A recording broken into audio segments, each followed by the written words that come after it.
Good morning to everyone.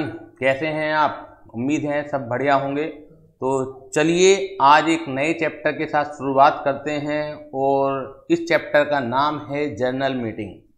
और सबसे important chapter है ये, अगर हम सीए इंटरमीडिएट की बात करें, और बहुत कुछ सीखने के लिए इसमें मिलेगा। कॉन्सेप्चुअली चैप्टर है ये। जैसे अभी हम पिछला लेक्चर निपटा के आए हैं मेमोरेंडम ऑफ एसोसिएशन का, तो वो प्रोसीजरल पार्ट था, उसमें बहुत ज़्यादा आपको अप्लाई नहीं करना था माइंड, और बहुत ज़्यादा सीखने के लिए नहीं है। वो मगिंग अप करने का चैप्टर था, क्रेमिंग करने का चैप्टर था। लेकिन ये जो चैप्टर है जनरल मीटिंग, इसमें बहुत छोटी छोटी बातें, टेक्निकल बातें, लॉ से रिलेटेड बातें आपको सीखने के लिए मिलेंगी। अब इस चैप्टर के नाम के साथ आपके मन में एक क्वेश्चन आ रहा होगा, सर ये चैप्टर क्या बताएगा हमें, मतलब क्यों है ये चैप्टर, ऐसा क्या है इसमें जो हमें सीखने के लिए मिलेगा। तो देखिए नाम से ही क्लियर हो रहा है, मीटिंग। ठीक है, क्यों मीटिंग की ज़रूरत पड़ती है।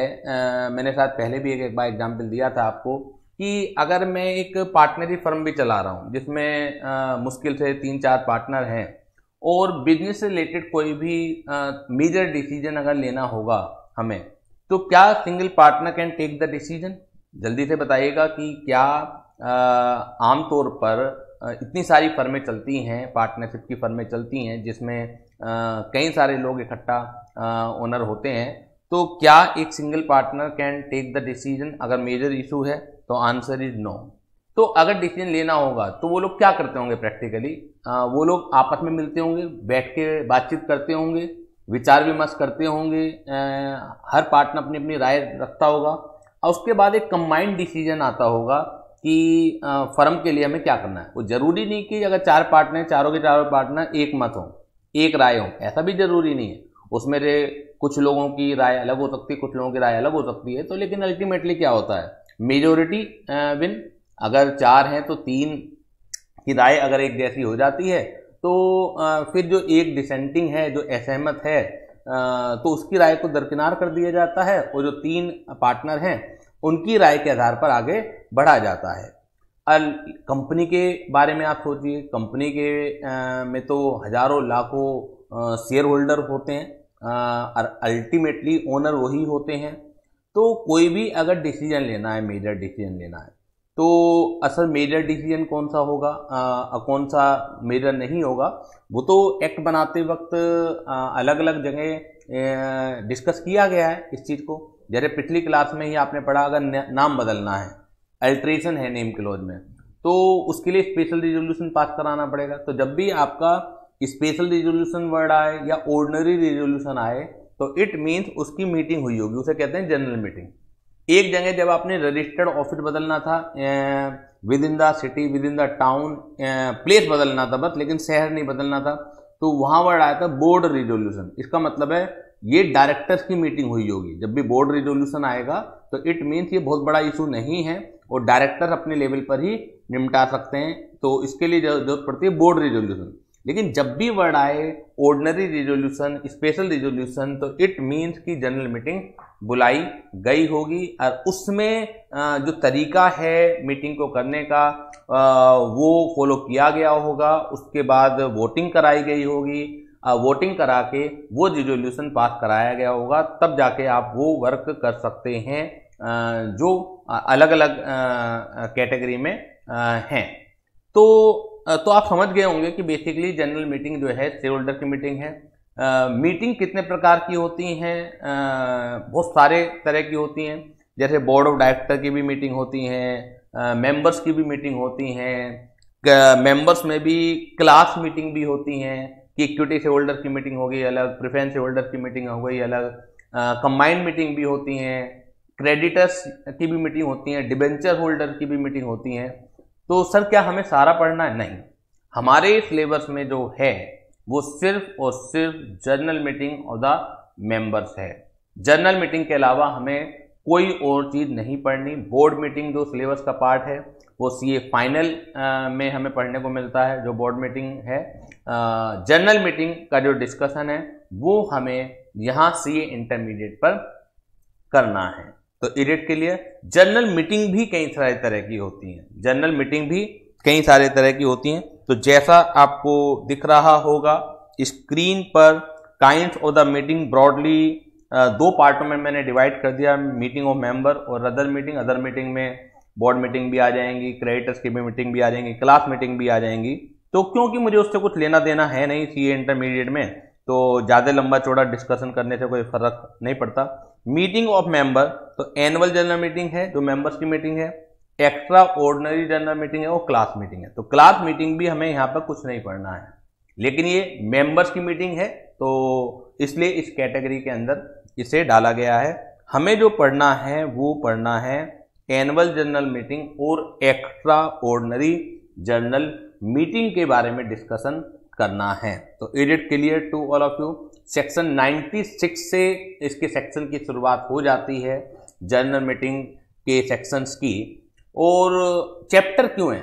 अब आपके माइंड में ये भी ख्यालात आ रहे होंगे, सर पार्टनरशिप हमने सीए फाउंडेशन में पढ़ी है तो वहाँ पर भी आता था कि पार्टनरशिप यूनैनिमस रिजोल्यूशन से ये वर्क पॉसिबल है, मेजोरिटी से पॉसिबल है, लेकिन वहाँ तो कोई तौर तरीका हमने पढ़ा नहीं है। तो तौर तरीका वहाँ इसलिए नहीं पढ़ा कि वो बहुत छोटे लेवल पर वर्क होते हैं पार्टनर्स के, तो लॉ मेकर्स को कोई लगा नहीं कि हमें एक एक चीज़ के लिए नियम बनाने चाहिए। लेकिन जहाँ तक शेयर होल्डर्स की मीटिंग की बात है, कंपनी की मीटिंग की बात है, तो जहाँ हजारों लाखों शेयर होल्डर्स होते हैं, मेंबर्स होते हैं, तो उनका इंटरेस्ट प्रभावित होता है। तो एक जब तक एक सेट ऑफ रूल्स ना बनाए जाएं, ठीक है ना, तो जब तक अदरवाइज क्या होगा कि बोर्ड ऑफ डायरेक्टर अपनी मर्जी से अगर उनके ऊपर छोड़ दिया जाए जिम्मेदारी बोर्ड ऑफ डायरेक्टर के ऊपर कि जो भी आपको उचित लगे तो वो आप तरीका अपना सकते हो मीटिंग का, तो आई थिंक वो जस्टिफिएबल नहीं हो सकता है। क्यों? क्योंकि ह्यूमन बीइंग है हम और आप, बोर्ड ऑफ डायरेक्टर, तो जिस स्थिति में उन्हें लगेगा कि हमें ये वाले रूल फॉलो करने चाहिए अपनी मर्जी से क्योंकि इसमें हमारा फायदा है, तो अगर ये उनके ऊपर छोड़ दिया जाएगा तो बड़ी आई थिंक बड़ी प्रॉब्लम आएगी। तो लॉ मेकर्स ने बहुत ध्यान रखा है, एक एक चीज का एक स्पेसिफिक रूल तय किया है कि मीटिंग बुलाओगे तो कौन से दिन बुलाएंगे आप, मीटिंग को कितनी बार बुलाना जरूरी होगा, मीटिंग बुलाएंगे तो किस जगह पर वो की जा सकती है, मीटिंग बुलाएंगे तो कितने मेंबर मिनिमम आने जरूरी हैं, अदरवाइज हम मीटिंग को डिसकंटिन्यू कर देंगे, एडजॉर्न कर देंगे। तो हर चीज के लिए मीटिंग का एजेंडा क्या होगा, ऐसा नहीं है कि आपने मीटिंग बुला ली और बस कुछ भी डिस्कशन करना शुरू कर दिया। मीटिंग में आने से पहले सभी मेंबर्स को पता होता है कि इस मीटिंग का एजेंडा क्या है, यानी कि सब्जेक्ट मैटर क्या है, किस बारे में चर्चा होनी है। तो हर एक आदमी अपनी तैयारी करके आता है, एकदम ऐसा नहीं है कि मीटिंग में आए और लोगों को पता भी नहीं है किस बारे में चर्चा होनी है और एकदम उनके सामने एक बम विस्फोट हो गया और एक मैटर रख दिया और अपनी राय कोई रख ही नहीं पाया। जब तक आपकी तैयारी नहीं होगी, जब तक आपको पता नहीं होगा, तो जब तक आप अपनी राय कैसे रख पाएंगे? तो मौका तो देना पड़ेगा ना, तो पहले से पता होना चाहिए कि मीटिंग का एजेंडा क्या है।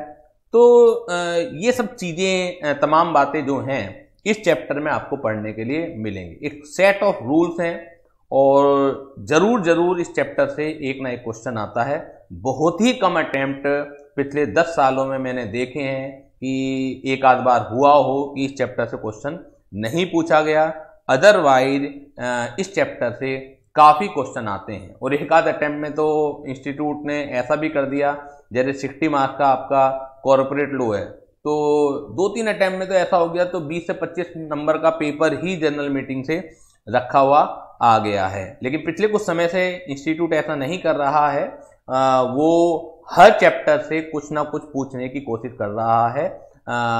यही ठीक है, नहीं तो क्या होता है कि अगर किसी बच्चे का एक पर्टिकुलर चैप्टर कमजोर है और बाकी चैप्टर उसके बहुत अच्छे हैं और उस पर्टिकुलर चैप्टर से ही ज्यादा वेटेज का क्वेश्चन अगर आ जाता है गलती से, तो वो बच्चा तो बेमौत मारा जाता है। यानी कि एक तो लक बाई चांस हो जाएगा फिर ये तो कि एक पर्टिकुलर चैप्टर आपका कमजोर है, बाई चांस उससे ही ज्यादा आ जाएगा, तो आपका लक ठीक नहीं था। तो इंस्टीट्यूट अब पिछले कुछ अटेम्प्ट से तो ऐसा नहीं कर रहा है, वो कोशिश करता है कि छोटे से छोटे चैप्टर, बड़े से बड़े चैप्टर से, हर चैप्टर से कुछ ना कुछ पूछा जाए। तो इज इट क्लियर? सभी बच्चे तैयार हैं अब इस चैप्टर को करने के लिए? तो नेक्स्ट पेज पर आइएगा। नेक्स्ट पेज पर शुरुआत है सेक्शन 96 की, annual general meeting. Annual general meeting section 96 है। इसमें कुछ शायद मिसमैच हो रहा है, एक तो ये हेडिंग भी दोबारा से आ गई है। चलिए काम चलाते हैं। बीच में 2 लाइनें गायब हैं, ये थोड़ा टेक्निकल प्रॉब्लम है जो बीच में 2 लाइनें गायब हैं, अदरवाइज होती नहीं है ऐसी। चलिए बीच की 2 लाइनें तो वापस आ गई हैं। तो एनुअल जनरल मीटिंग सेक्शन 96 से स्टार्ट है और मैंने इस चैप्टर में बेयर एक्ट का यूज किया है जानबूझ के। जो चैप्टर बहुत ज़्यादा टेक्निकल होते हैं तो एडवाइजेबल है कि बेयर एक्ट ही उसमें पढ़ा जाए। बेयर एक्ट का मतलब है जो गवर्नमेंट ओरिजिनल लैंग्वेज लिख के देती है, अलग से पता लग जाता है। अगर मेरे सामने कोई आप लैंग्वेज रखेंगे और मुझे बताएंगे भी नहीं कि ये लैंग्वेज कहाँ की है, तो मैं अलग से पता लगा दूंगा। धीरे धीरे करके आपको भी आइडिया हो जाएगा कि ये ऑथर्स की लैंग्वेज है, कन्वर्ट किया गया है, या ये बेयर एक्ट की लैंग्वेज है। स्टाइल ही अलग होता है। और जितना बेयर एक्ट की लैंग्वेज आप पेपर में लिखेंगे उतने ज्यादा नंबर आने के चांसेस हैं। पिछले कुछ सालों से ट्रेंड हुआ है कि बच्चे बेयर एक्ट नहीं पढ़ते, क्योंकि बेयर एक्ट थोड़ा सा टेक्निकल लैंग्वेज होती है, शुरुआत में मुश्किल आती हैं, तो कोई भी टीचर पढ़ाता नहीं है, बस चार्टों की सहायता से चीज़ों को क्रैम करा दिया जाता है, मगअप करा दिया जाता है। लेकिन अल्टीमेटली आपको उसे लैंग्वेज में भी तो कन्वर्ट करना होता है। पिछले कुछ सालों में अगर आप देखेंगे तो बच्चा इस चीज़ पर ध्यान लगाता है कि मुझे समझ आ गया है या नहीं आ गया, लेकिन समझ आना एक अलग इशू है। जो समझा है आपने उसे प्रॉपर लैंग्वेज में आप पेपर में प्रेजेंट कर पाएं, वो एक अलग इशू है, वो एक अलग मुद्दा है। तो जब तक आपको प्रॉपर लैंग्वेज में आप उसे प्रेजेंट नहीं कर पाएंगे तो आपको नंबर नहीं मिल सकते। तो बेयर एक्ट की सिग्निफिकेंस बहुत ज़्यादा है, सी इंटरमीडिएट में भी, और फाइनल में तो ये यकीन मान लीजिए आप कि 100% बेयर एक्ट ही यूज होना है। इट मीन्स अगर आप अपनी लैंग्वेज में चीज़ों को कन्वर्ट करते हैं, लिखते हैं, थोड़ा बहुत अलाउड है, कोई दिक्कत नहीं है, लेकिन ज़्यादातर 90% आपको बेयर एक्ट की लैंग्वेज ही यूज करनी है। वही एक परफेक्ट लैंग्वेज होती है, उसमें कोई भी चीज़ छुपी हुई नहीं होती, एक एक कॉन्सेप्ट क्लियर हो जाता है बेयर एक्ट से। शुरुआत में मुश्किल पड़ती है, लेकिन कॉन्सेप्ट की क्लियरिटी के लिए, हर इशू की क्लियरिटी के लिए बेयर एक्ट पढ़ना जरूरी है। और पेपर में डिमांड भी आपसे की जाती है कि आप लैंग्वेज जो है बेयर एक्ट की यूज करें। तो शुरुआत करते हैं section 96 subsection 1, every company. Every company इसका मतलब है, अगर शुरुआत की बात करें तो ये सेक्शन पब्लिक कंपनी पर भी लगता है और प्राइवेट कंपनी पर भी एप्लीकेबल है, अदर देन ओपीसी। यानी कि ओपीसी को जो सेक्शन 96 में मैं बताने जा रहा हूं वो रिक्वायर्ड नहीं है ओपीसी को मानना। एजीएम सेक्शन 96 से शुरुआत होता है मीटिंग का चैप्टर। तो every company, public company as well as private company, other than OPC, shall in each year. Shall in each year, जब भी वर्ड ईयर आएगा तो जल्दी से बताइएगा कि क्या मतलब है ईयर का, इंटरप्रिटेशन क्या है ईयर का। सेल इन ईच ईयर, जल्दी से बताइए ईयर क्या होता है। तो सैफाली ने जवाब दिया फाइनेंशियल ईयर, तो आंसर इज रॉन्ग। तो फाइनेंशियल ईयर अगर इन्हें रखना होगा तो फाइनेंशियल ईयर वर्ड यूज करेंगे, और फाइनेंशियल ईयर डिफाइंड है, फाइनेंशियल ईयर डिफाइंड है आपका डेफिनेशन में कि ऑलवेज 1 अप्रैल टू 31 मार्च होता है। Is it clear? लेकिन year is not defined, year is not defined under the companies Act, लेकिन year is defined under the General Clauses Act. तो ये लो को इंटरप्रेट करने का तरीका भी आप धीरे धीरे करके समझिएगा। आप जैसे हमारा जो पेपर 2 है कॉर्पोरेट एंड अदर लॉज है, तो अदर लॉज में आपने कॉन्ट्रैक्ट एक्ट पढ़ा है, नेगोशिएबल इंस्ट्रूमेंट एक्ट पढ़ा है, जनरल क्लोज एक्ट पढ़ा है और इंटरप्रिटेशन स्टैट्यूट पढ़ा है। तो आपने देखा होगा, पढ़ा होगा, या कुछ बच्चे भी पढ़ेंगे, खासतौर से जो रिकॉर्डिंग वाले हैं, तो हो सकता है कि वो चैप्टर बाद में कराए जाएं। तो जनरल क्लोज एक्ट और इंटरप्रिटेशन स्टैट्यूट जो है तो उनमें आपको जो चाहे टेक्स्ट पढ़ते हुए आप चीजें इंटरप्रेट करते हैं, चाहे लो पढ़ते हुए चीजें इंटरप्रेट करते हैं, तो उनके नियम हैं कि अगर कहीं आप फंस जाएं तो इंटरप्रिटेशन कैसे किया जाएगा।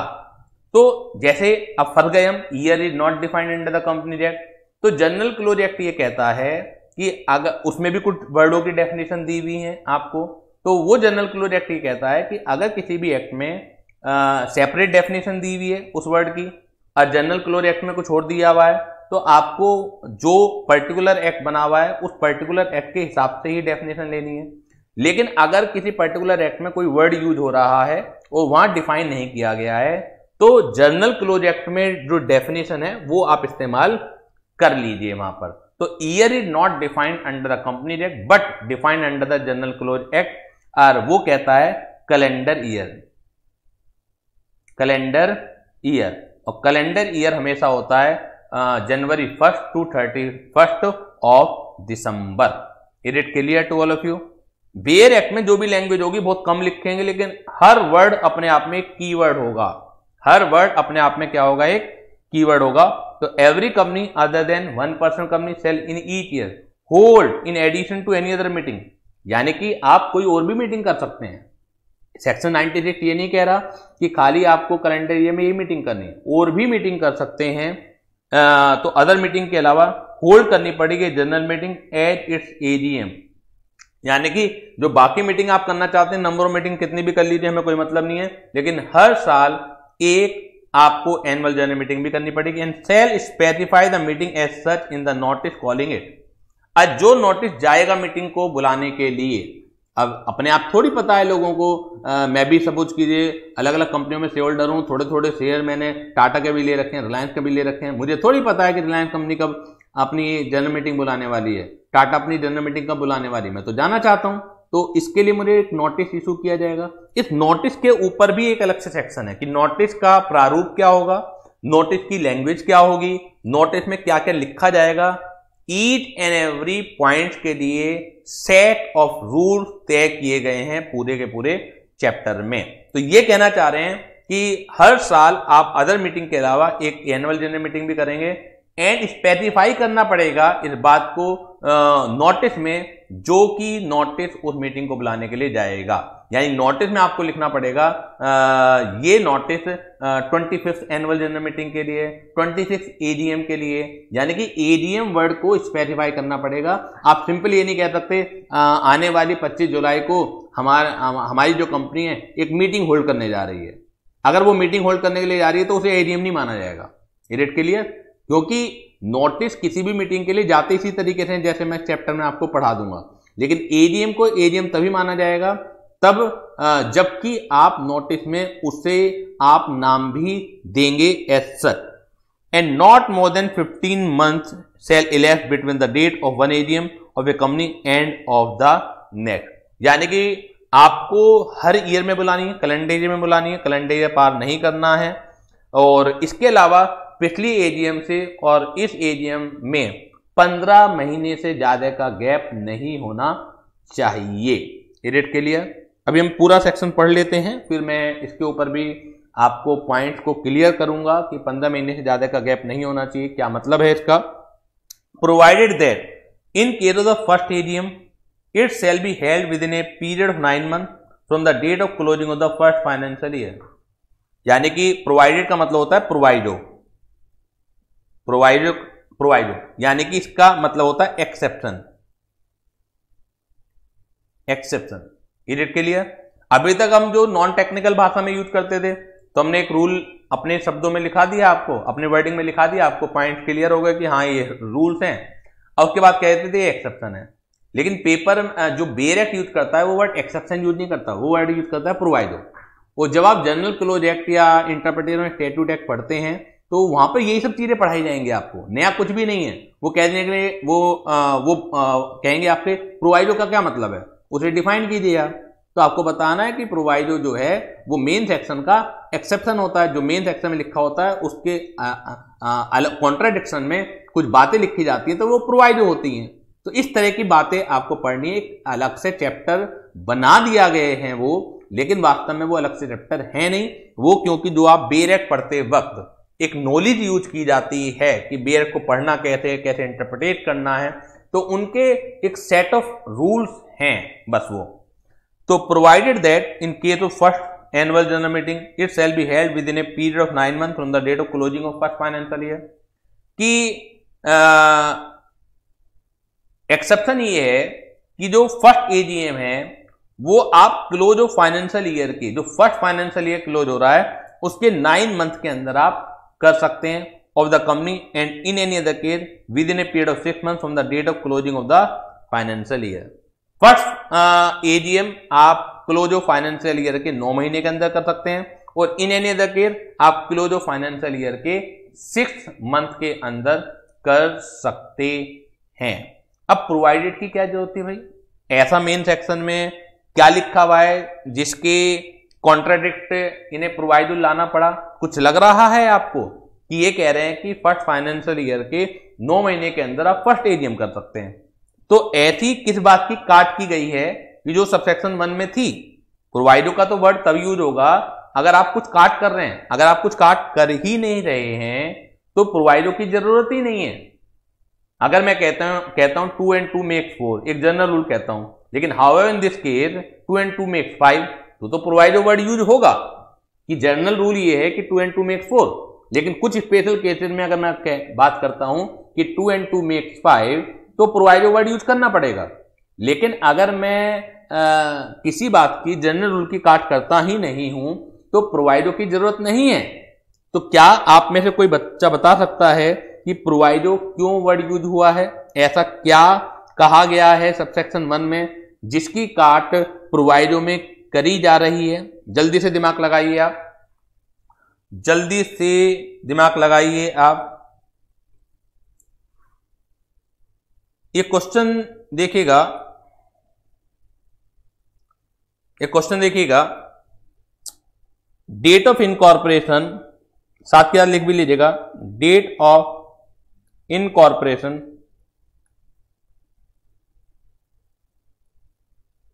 ऑफ ए कंपनी, जो डेट है वो है 1 अक्टूबर 2021। डेट ऑफ इनकॉर्पोरेशन जो है वो है 1 अक्टूबर 2021। मनीषा का जवाब आया जो मैंने क्वेश्चन पूछा था, कैलेंडर ईयर में करनी थी मीटिंग एट पर section but year of incorporation में नहीं करनी, ये है एक्सेप्शन। बहुत बढ़िया मनीषा, बहुत ही बढ़िया। मतलब बच्चे जवाब दे नहीं पाते हैं, मैं भी पिछले 20 साल से पढ़ा रहा हूँ सीए को, तो नॉर्मली मैं जब क्वेश्चन पूछता हूँ तो जवाब नहीं मिल पाता है, वो नहीं पहचान पाते हैं, लेकिन well done.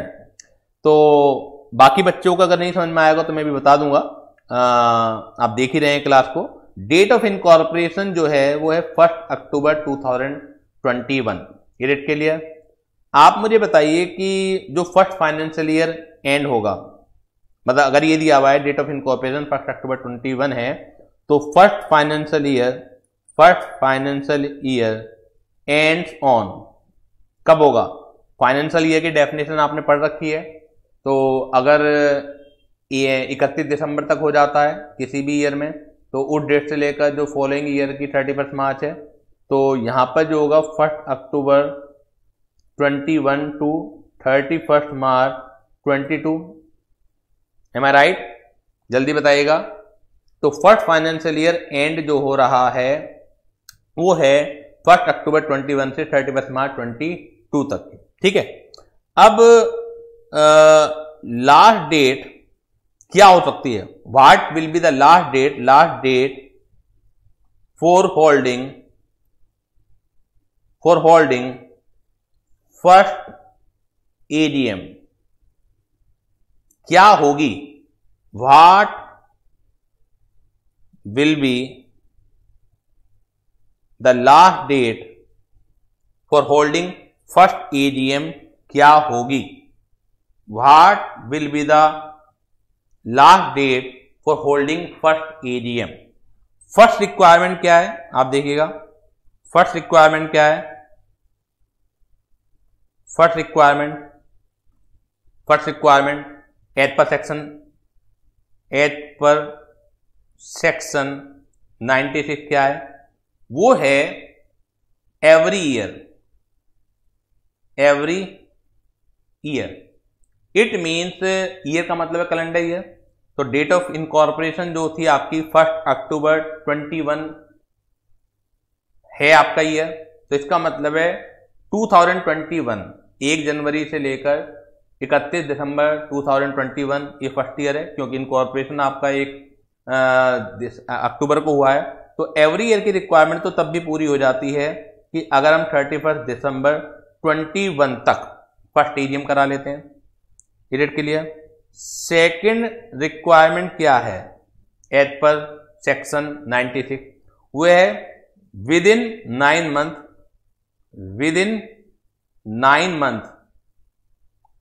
Month from the close of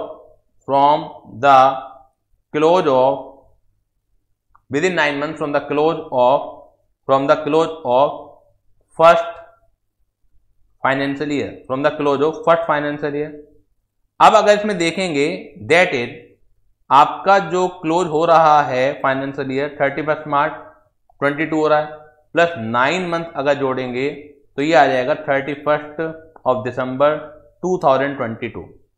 ये लास्ट डेट हो सकती है, मतलब मैं ये नहीं कह रहा कि आप लास्ट डेट कोई मीटिंग कराइए, लेकिन आपसे पूछा जाता है कि what will be the last date for holding a particular meeting. तो अगर हम बात करें फर्स्ट एजीएम की तो 2 रिक्वायरमेंट है, फर्स्ट एजीएम की 2 ही रिक्वायरमेंट है, every year and 9 month from the date of first closing of financial year. तो ये 2 डेट हैं। इन 2 डेट से जो डेट आ रही है, एक से आ रही है 31 दिसंबर 2021 और एक से आ रही है 31 दिसंबर 2022। तो अलग अलग डेट आएंगी अलग अलग रिक्वायरमेंट से, ये समझ लीजिए आप, अलग अलग डेट आएंगे अलग अलग रिक्वायरमेंट से। तो हमसे पूछा जाता है कि क्या लास्ट डेट हो सकती है। तो लास्ट डेट जो भी अलग अलग डेट आएंगे उसमें से जो अर्लियर डेट होती है वो आएगी, क्योंकि जो अर्लियर डेट है वो दोनों रिक्वायरमेंट को पूरा कर सकती है। अगर मैं इसमें बात करता हूं कि 31 दिसंबर 2021 एंड 31 दिसंबर 2022, तो अर्लियर डेट है 31 दिसंबर 2021। तो 31 दिसंबर 2021 को अगर मीटिंग करा लेते हैं तो अपने आप ही जो दूसरी रिक्वायरमेंट है वो तो पूरी हो ही रही है ना। इज इट क्लियर कि with in 9 month from the close of first financial year.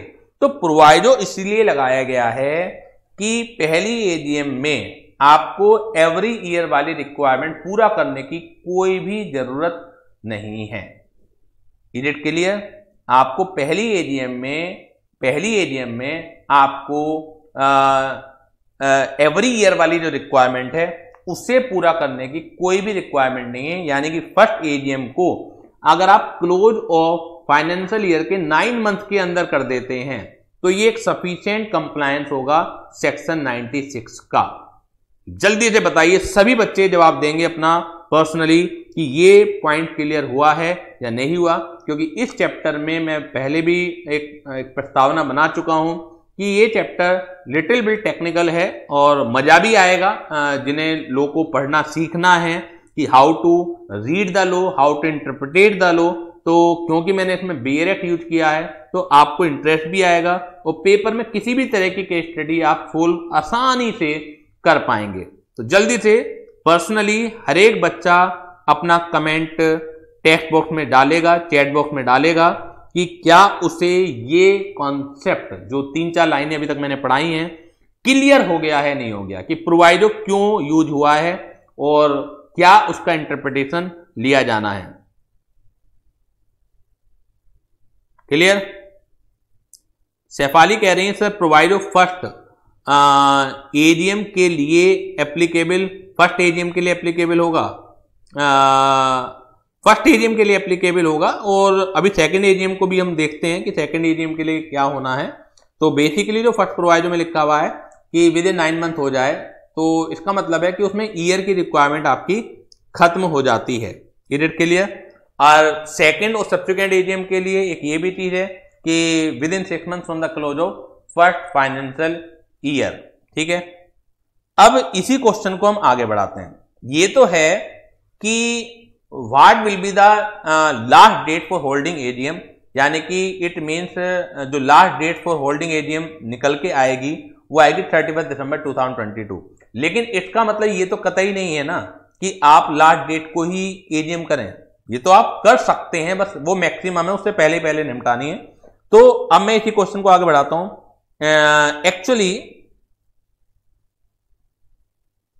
Actually जो एजीएम फर्स्ट एजीएम हुई, एक्चुअली फर्स्ट एजीएम जो हुई वो हुई, डेट ऑफ फर्स्ट एजीएम जो हुई वो हुई आपकी 31 जुलाई 2022। 31 दिसंबर 2022 तक हो सकती थी, लेकिन जो एक्चुअल में हुई वो हुई 31 जुलाई 2022। अब क्वेश्चन है what will be the last date, what will be the last date for holding next AGM? क्या होगी? What will be the last date for holding next AGM? क्या होगा? तो यहां तीन रिक्वायरमेंट है, यहां तीन रिक्वायरमेंट है, एक एक करके रिक्वायरमेंट देखते हैं। फर्स्ट रिक्वायरमेंट जो है, फर्स्ट रिक्वायरमेंट जो है एवरी ईयर की अगर रिक्वायरमेंट देखें तो 2022 वाले ईयर में तो हो चुकी है, कैलेंडर ईयर जो 2022 उसमें हो चुकी है, तो एवरी ईयर के हिसाब से तो 31 दिसंबर 2023 में भी हो जाए तो वो रिक्वायरमेंट सेटिस्फाइड हो जाती है। जो सेकंड रिक्वायरमेंट है वो क्या है, 6 मंथ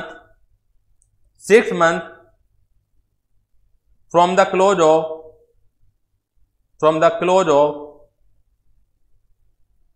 फाइनेंशियल ईयर, तो इसमें आप ये देखिएगा फर्स्ट फाइनेंशियल ईयर कब खत्म हो रहा है आपका, फर्स्ट फाइनेंशियल ईयर जो खत्म हो रहा है वो 31 मार्च 22 को खत्म हो रहा है। तो नेक्स्ट फाइनेंशियल ईयर कब खत्म होगा, जल्दी से बताइएगा, नेक्स्ट फाइनेंशियल ईयर कब खत्म होगा, 31 मार्च 23, जल्दी बताइए, होगा नहीं होगा? प्लस इसमें 6 मंथ जोड़ दीजिए, तो इससे रिक्वायरमेंट क्या आएगी, ये आएगी 30 सितंबर 2023। यस और नॉट, जल्दी से बताइए।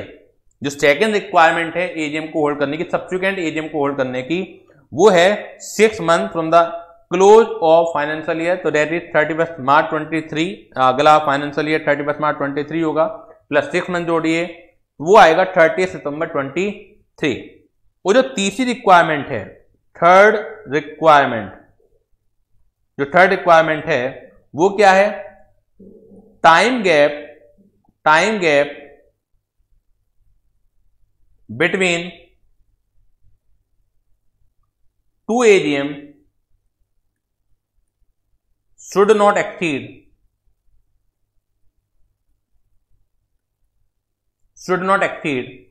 15 मंथ। यानी कि थर्ड रिक्वायरमेंट जो है कि पहली एजीएम और अब की एजीएम में जो टाइम है वो 15 महीने से ज्यादा का नहीं होना चाहिए। तो एक्चुअल में हमने करी थी 31 जुलाई 2022 को, दैट इज 31 जुलाई 2022 को हमने एक्चुअल में मीटिंग करी थी, प्लस इसमें 15 मंथ जोड़िएगा, तो 5 महीने तो आपके 2022 के खत्म हो गए, 10 महीने और चाहिए आपको, तो वो खत्म हो जाएंगे आपके 31 अक्टूबर 2023। M I right? तो ये हो जाएंगे आपके 31 अक्टूबर 2023। अब ये 3 डेट आ गई आपके पास, 31 अक्टूबर 2023, 30 सितंबर 2023 एंड 31 दिसंबर 2023। तो what will be the last date? तो यहां पर अगर आपसे पूछा जाएगा तो लास्ट डेट जो हो सकती है, लास्ट डेट, तो hence last date for holding next AGM can be 30 सितंबर 2023। इससे पहले ही पहले निपटानी है, मैं ये नहीं कह रहा कि आप 30 सितंबर को कीजिए, आप 31 जुलाई को भी कर सकते हैं, आप 15 अगस्त को भी 17 अगस्त को भी कर सकते हैं आप। Is it clear? तो आप कभी भी कर लीजिए, लेकिन ये मैक्सिमम लास्ट डेट होगी। तो जो 4 लाइनें मैंने आपको समझाई हैं, तो जल्दी से बताइए कि क्लियर हुई कि नहीं हुई। काफी मैं समय लगा रहा हूं, तो इसी वजह से कि आपको एक एक पॉइंट क्लियर होता चला जाए, कोई भी प्रॉब्लम ना आए। तो इज इट क्लियर और नॉट? जल्दी से बता दीजिए, ये कॉन्सेप्ट क्लियर है या नहीं है? Very good. तो अब आगे की लैंग्वेज पढ़ लेते हैं, क्या कहना चाह रहे हैं, आगे की लैंग्वेज पढ़ लेते हैं। Provided further that if a company holds its first AGM as aforesaid, it shall not be necessary for the company to hold any annual general meeting in the year of its incorporation। वो ज्यादा अच्छी तरह से इसे clear कर दिया है कि अगर 9 मंथ के अंदर हो जाती है from the close of first financial year, तो it is not necessary to hold any AGM in the year of incorporation. तो ये जरूरी नहीं रह जाता कि आप ईयर ऑफ इनकॉर्पोरेशन में करें, जैसा कि ऊपर लिखा हुआ है कि हर ईयर में भी करना जरूरी है, हर कैलेंडर ईयर में करना जरूरी है। नाउ अब एक क्वेश्चन अराइज होता है कि क्या ये जो लास्ट डेट की है पावर, क्या एक्सटेंशन करने की भी पावर है? हमारे इंडिया में हर चीज की एक लास्ट डेट होती है, फिर भी एक्सटेंशन हो जाता है, तो क्या यहां पर भी है? आंसर दीजिए। रजिस्ट्रार के पास ये पावर है 3 महीने की, लेकिन ये पावर फर्स्ट AGM में नहीं है। यानी फर्स्ट AGM तो आपको वैसे ही करनी पड़ेगी, लेकिन जो सब्सिक्वेंट AGM है, तो अगर आप जब कुछ कारण बताएंगे कि क्यों नहीं हो पाई है हमारी AGM, तो 3 महीने तक वो उसे क्या कर सकता है? एक्सटेंड कर सकता है। तो यहां छुपा हुआ है थोड़ा सा, लेकिन आप लैंग्वेज पढ़ ही लेंगे। Provided also that the registrar may for any special reason extend the time within with any AGM other than first AGM shall be held. तो मैक्सिमम जो है 3 ईयर है। इट क्लियर है? तो ये मैं नोट्स आपको दोबारा से, जो फिजिकल नोट्स होंगे उसमें तो ये गड़बड़ नहीं होगी। तो 3 महीने की पावर है अदर देन फर्स्ट AGM। यानी कि फर्स्ट, अगर आपसे पूछा जाए कि can the registrar extend the time limit of first AGM, answer ही नो। क्या रजिस्ट्रार नेक्स्ट AGM का टाइम लिमिट बढ़ा सकता है? आंसर ही यस। अब वो मैक्सिमम कितना बढ़ा सकता है? 3 मंथ तक बढ़ा सकता है। पॉइंट नंबर 2 देखिएगा। Every AGM shall be called during business hour. Every AGM shall be called during business hour, that is between 9 AM to 6 PM। यानी बिजनेस आवर भी डिफाइन कर दिए गए हैं कंपनी के केस में कि 9 से 6 के बीच में ही आपको बुलानी है। देखिए, इन्होंने कहा कि बुलानी है, इन्होंने कहा ये नहीं कहा खत्म करनी है। हर चीज को बहुत बारीकी से आपको एनालाइज करना है। वो किसी भी पॉइंट पर ट्विस्ट करके क्वेश्चन आ जाएगा कि एक कंपनी ने मीटिंग बुलाई शाम को 4 बजे और रात को 1 बजे खत्म की, अलाउड है क्या? यस, बिल्कुल अलाउड है। आपको बिजनेस आवर में बुलानी है, खत्म करने का टाइम बिजनेस आवर का नहीं है। तो जो चीज नहीं है वो कैसे भी खत्म कर सकते हैं आप, लेकिन जो बुलाने का समय है, जो स्टार्टिंग का समय है, वो 9 से 6 के बीच में ही होना चाहिए। On any day that is not a national holiday. ध्यान दीजिएगा इन वर्ड्स में, एक होता है वर्ड पब्लिक हॉलीडे। बच्चे गलती से पब्लिक हॉलीडे लिख देते हैं। पब्लिक हॉलीडे एक अलग चीज है, नेशनल हॉलीडे एक अलग चीज है। इन्होंने कहा कि नेशनल हॉलीडे पे नहीं बुला सकते। नेशनल हॉलीडे बहुत कम होते हैं पूरे, हमें कोई जीके तो पढ़नी नहीं है, लेकिन आपको जानकारी के लिए बता दूं मैं आपको कि पूरे साल में हो सकता है 5-6 हों। पब्लिक हॉलीडे बहुत सारे होते हैं, तो पब्लिक हॉलीडे पर आप बुला सकते हैं, लेकिन नेशनल हॉलीडे पर आप AGM को नहीं बुला सकते हैं। तो national holiday is the keyword. Time जो बुलाना है 9 से 6 के बीच में, जिसे हम बिजनेस आवर कहते हैं, उसमें बुलाना है। कंक्लूजन का समय नहीं है, यानी कि आप कंक्लूड, समाप्त कब करेंगे AGM को, वो किसी भी समय कर सकते हैं। And shall be held either at the registered office of the company, ये भी कीवर्ड है, और at some other place within the city सिटी, टाउन और village in which the registered office of the company is situated. Reliance company को अगर अपनी AGM बुलानी है, उसने एक रजिस्टर्ड ऑफिस बना रखा होगा, जो पता होगा उसका, तो रजिस्टर्ड ऑफिस पर ही बुलानी है AGM। या अगर किसी एक्सेप्शनल केसेस पर आपको जगह बदलनी पड़े, तो आप शहर नहीं बदल पाओगे। आप चाहो कि मुंबई की जगह आप पुणे बुला लें, किसी एक्सेप्शनल केसेस में दिल्ली बुला लें, अलाउड नहीं है। उसी शहर, उसी कस्बे, उसी टाउन में बुलानी है जहां रजिस्टर्ड ऑफिस सिचुएटेड है। पहले तो आपको रजिस्टर्ड ऑफिस पर ही बुलानी है, लेकिन किसी केसेस में अगर नहीं बुला पा रहे हो किसी भी विशेष वजह से, तो आप जगह तो बदल सकते हैं लेकिन शहर नहीं बदल पाएंगे, कस्बा नहीं बदल पाएंगे, टाउन नहीं बदल पाएंगे। Is it clear to all of you? जल्दी से बताइएगा। Provided that the central government may exempt any company from the provision of this subsection subject to such condition as may impose. शर्त यह है कि सेंट्रल गवर्नमेंट अपने पास सारी power रखती है, रखनी भी चाहिए, कि सेंट्रल गवर्नमेंट किसी भी प्रोविजन से किसी भी कंपनी को एग्जेम्प्ट कर सकती है। क्यों ये प्रोविजन रखा जाता है? बोल दो पेपर के लिए काम का नहीं है, लेकिन अब आया है तो मैं डिस्कस कर ही देता हूं। अब कोरोना काल में आपने देखा होगा, अब किसी की कंपनी की मीटिंग की लास्ट डेट आने वाली है, लेकिन पूरे देश में हाहाकार मचा हुआ है। अब क्या करें, कैसे करें? तो सेंट्रल गवर्नमेंट एक अलग से नोटिफाई करके कि यहाँ या इस साल 2021 में 2022 में ये प्रोविजन एप्लीकेबल नहीं होंगे, वो कर सकती है एक्सेप्शनल केसेस में। तो पेपर के पॉइंट ऑफ व्यू से काम का नहीं है, लेकिन नॉलेज के पॉइंट ऑफ व्यू से कि हाँ इस तरह के भी क्लोजर रखे जाते हैं, तो वो हैं इसके अंदर।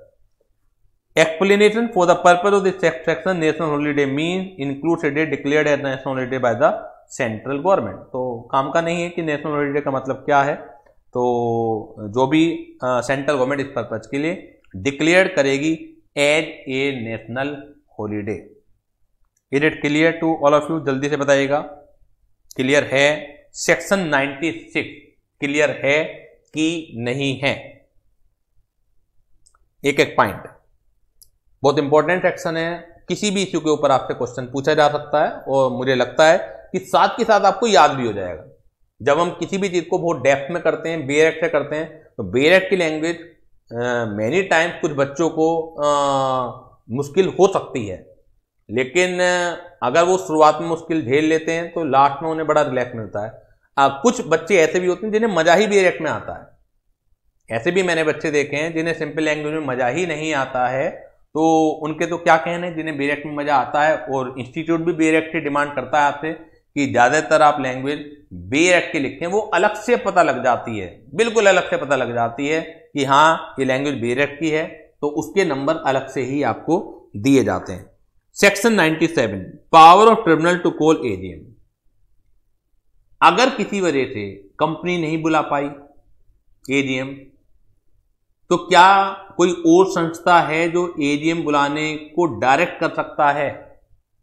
मतलब एजीएम कंपनी नहीं बुला पाई, इसका मतलब जो काम करने की जिम्मेदारी वो डायरेक्टर के ऊपर है कि डायरेक्टर को बुलानी है, डायरेक्टर को सारे प्रबंध करने हैं, अरेंजमेंट करने हैं। कंपनी को बुलाने का मतलब ये है।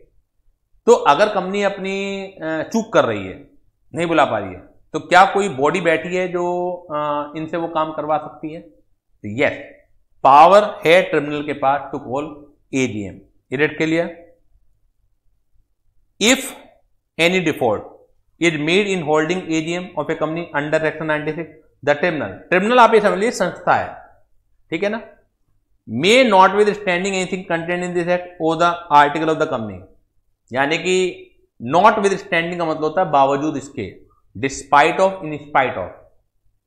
ये शायद पहली बार अभी तक पहले भी आ चुका होगा वर्ड टैक्स वगैरह पढ़ते वक्त शायद आपके। तो अब नॉट विद स्टैंडिंग, जब मैं आपको जनरल क्लोज एक्ट है या इंटरप्रिटेशन एक्ट है, इसी वजह से मैंने अभी बाद में कराऊंगा वो, क्योंकि वो 90% तो एक्ट इन्हीं चीजों से रिलेटेड है। वो पूछ लेंगे नॉट विद स्टैंडिंग का क्या मतलब होता है।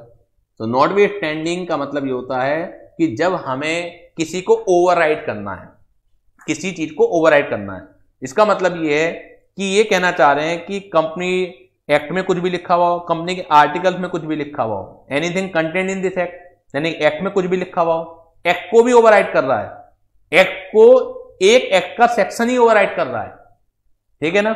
और आर्टिकल ऑफ द कंपनी, या आर्टिकल में कुछ भी लिखा हुआ हो, on the application of any member of the company.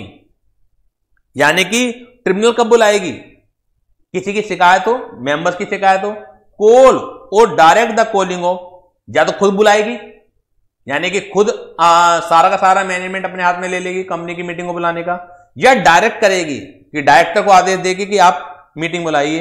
N AGM of the company and give such ancillary consequential direction at the tribunal things expedient. और उसे बुलाने के लिए वो जो भी नेसेसरी डायरेक्शन होनी चाहिए, देनी चाहिए, वो डायरेक्शन कंपनी के बोर्ड ऑफ डायरेक्टर को देगी।